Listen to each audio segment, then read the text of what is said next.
Cloud9 versus Tribe, Lyra the first span, Churnwalker the answer, and Adagio the #1 contention pick between these two teams. It's a pocket pick for both of them, and Cloud9 start off with it. The first pick, they put it into the carry so frequently. So the fact that they pick up the Adagio, you automatically assume that's going to old school, and then they just flex it into the captain role. No longer going with that carry as the first pick in this particular draft. It can catch opponents off guard, and there's the Fortress. This was the Cloud9 comp for so long in the autumn season. That's two different Model 1 sources to be applied onto the Rona if they're trying to focus her, reducing the Vanguard barrier, reducing the fortified health, and even the sustain that comes out from the Serpent's Mask that Ronas usually pick up. There's the Black Feather. The dynamic duo do show up after all. This is going to be an incredible match. There's so much strength in each of these picks and each of these players. Honestly, it feels like an incredibly strong roster here. It's time to jump into our first semi-final of the World Championship. It's time to pass it up to our casters and get this NA bloodbath underway. Playing each other as well over, of course, the VG8s, but Cloud9 are currently undefeated as well, Scoundrel. Yep. We are jumping onto the fold for game #1. Cloud9 on the blue, Tribe over on the red. And Iraqi's completely right here. You do not want to fight early on as a Fortress. You at least need that Aftershock spike. I mean, Fortress really doesn't do enough damage until you have the Aftershock. So Stormguard Banner going to come out. He's going to try and hyper-farm his way to that particular item spike. And then you might see Cloud9 execute on those item spikes specifically. They're going to try and rotate in from out. And this is something that you do when you want to avoid fighting specifically. Max Green is going to get forced away, but C9 should be able to get this Elder Treant for free, and that means that Joseph now is going to have that timer. He's going to be able to rotate. As long as Tribe don't match that rotation, he's going to be looking just to have a safe early jungle. They've can come back with a vengeance. Tribe now rotating down to the bottom sides. Elder Treant being taken by them this time. Yeah, Fortress's clear speed is really, really slow. Obviously, they had that timing. Here's a fight.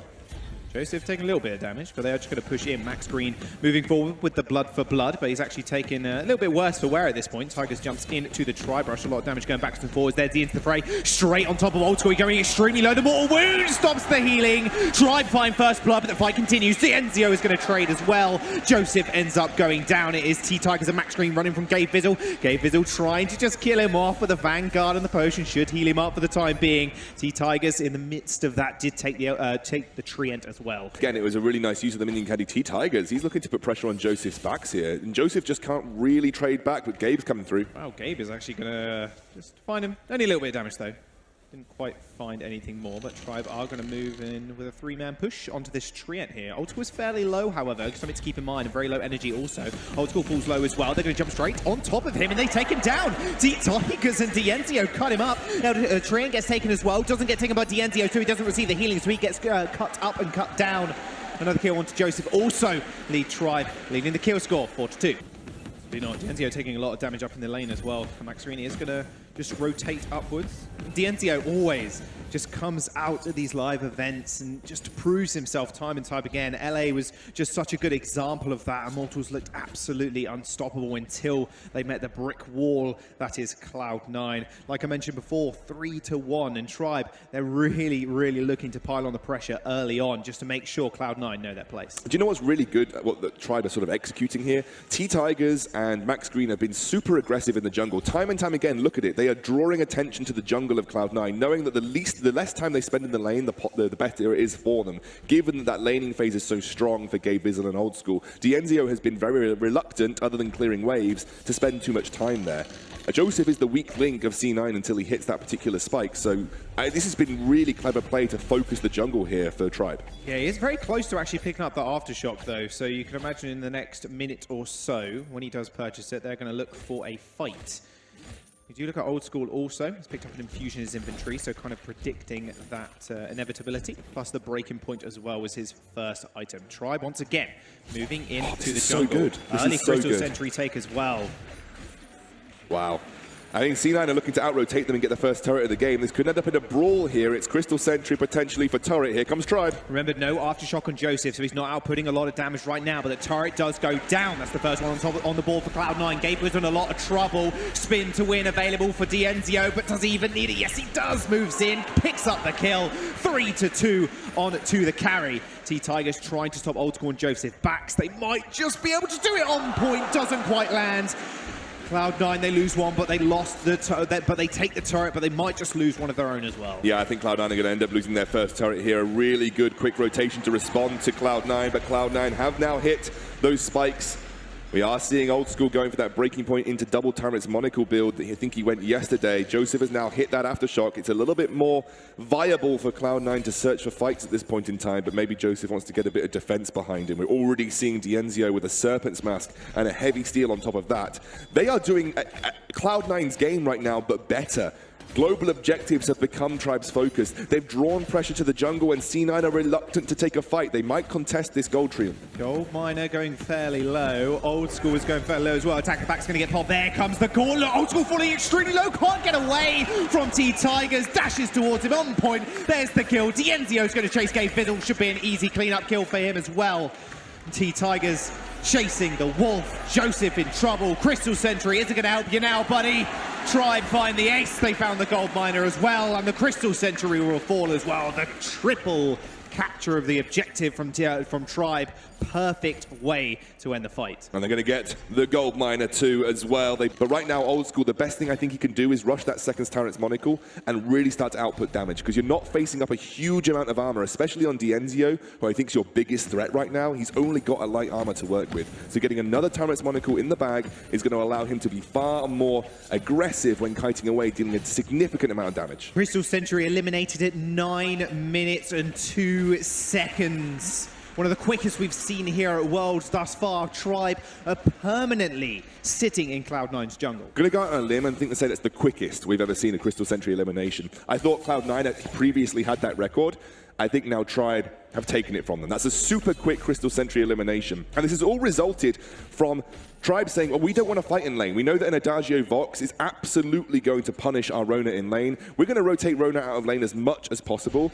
And then we're going to look to put pressure in the jungle on Joseph, who is very, very weak early on, who's going to want to farm. We disrupt his farm. We get in his face. We then put ourselves at advantage in the early game, and this has allowed them to play the C9 game.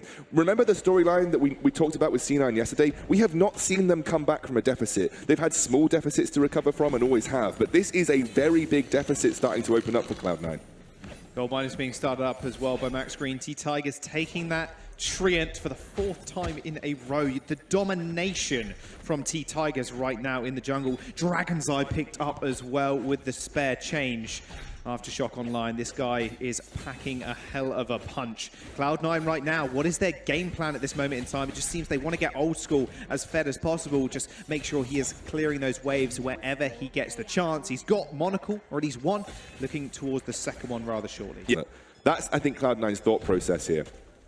Joseph has picked up the Aftershock, and you can note that there's not a huge CP carry threat. It's a decent amount of damage from Fortress, but it's not exactly like you playing up against a Celeste, so there's not much shielding being super prioritized, especially by Dienzio. He's felt comfortable enough to go for a Shiver Steel and just pick up the armor. I think Tribe have correctly identified that the main win condition of Cloud9 right now is this Vox. Remember, right at the start of the game, we said that the Vox is going to be the most important facet for Cloud9 in the late game. He needs to be the one that's kiting back and sort of crushing these team fights.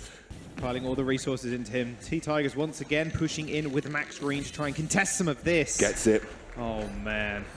That is salt in the wounds for Cloud9. Their entire jungle just got cleared out. And you can see the CS opening up as well, the difference. T-Tigers sitting on 70, Joseph only 48. Even Old School and Dienzio barely close in that regard, but that's because they've just been piling everything into Old School at this moment. Yeah. Gold Mine is taken away here again by Tribe. Adds another bit of change in their bank. 5,000 gold lead at 13 minutes. This is absolute perfect execution from Tribe. C9 could probably afford to give one of those up, but can't afford to give two of those up. And I think Tribe are going to start to bring C9 into an uncomfortable position, saying, you're going to have to contest it. You're going to have to leave your base at some point, guys. And Kraken is going to be the way to draw them out. Imagine Tribe taking the game here and handing Cloud9 their first loss as well. The morale boost that I'll actually give them for the next few games. And we haven't seen Cloud9 bounce back either. We haven't seen them bounce back, and we don't know exactly what it feels like for Cloud9 to come back from a loss, let alone a deficit. Kraken spawns, Tribe are right there on the money. I'm wondering if Cloud9 are even going to try and contest this. They're just going to start it up. Joseph is no way near at this point. Actually had to back off and save Gabe Vizzle. Let's pick up a couple of scout traps. Nice infusion pick up here, Tribe. So it's over half captured right now. I don't think Cloud9 know it's happening, or they might have a feeling now as they've not seen, and they can actually see the Treant just going down there as well. And that's it. Kraken completely taken by Tribe easily. Cloud9 did not have an ear in. I think realistically that's the best decision for Cloud9 at this point in time. If they can take down Kraken, it's a good boon of gold for them. And obviously with this heavy melee composition, the siege isn't fantastic, so they might not be able to get as close as they would like to some of these turrets. Oh, and they still have the outer turret to work with too, so there's a bit of time that Cloud9 can afford to give up. Kraken will be a little bit of extra gold input, 1,500 gold for the team in total. And they made a wise decision. They lose a fight if they try to contest Kraken. Well, thing is, if Tribe do pull the trigger, they have got a double gauntlet they can throw down on top of Cloud9. They're just walking up to the turret right now. That range that you were talking about just wasn't really there. Gabe Vizzle and Old School fairly scared to actually, they can't really damage the Kraken at this point. They have to go in range. Vox, one of the shorter ranges of the carries up in the lane, meaning he really does have to get close. And you can see at some points really hammering home. The base has been cracked. Tribe might look for a little engagement here. T-Tigers go straight on top of Old School. There's the first corner. The Crucible's been used, but it burns out. And Vox is already dead. Old School goes down. Another corner from Max Green will mean Gabe Vizzle and Joseph are trapped inside it. Kraken's marching on the base. The first Vayne Crystal turret goes down. The second one is to follow. Max Green, T-Tigers, Dienzio. They claim Cloud9's base and hand them the first loss at Worlds. What an explosive first game in this semi-final. Cloud9, a composition that was tough to pull up, a composition that had such a weak early jungle that Tribe was able to exploit. Cloud9 wanted to push advantages in the lane. They wanted to take that Adagio Vox and punish the Rona. Tribe said, we ain't laning, mate. We ain't laning. We're just going to push you in the jungle and punish this fortress.